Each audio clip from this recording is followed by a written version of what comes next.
أعوذ بالله من الشيطان الرجيم. بسم الله الرحمن الرحيم. ألم تر كيف فعل ربك بأصحاب الفيل؟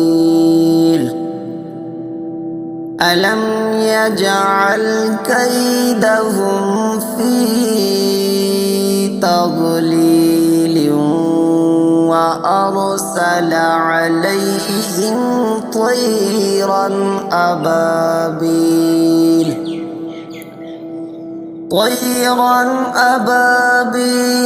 ترميهم بحجارة من سجيل فجعلهم كعصف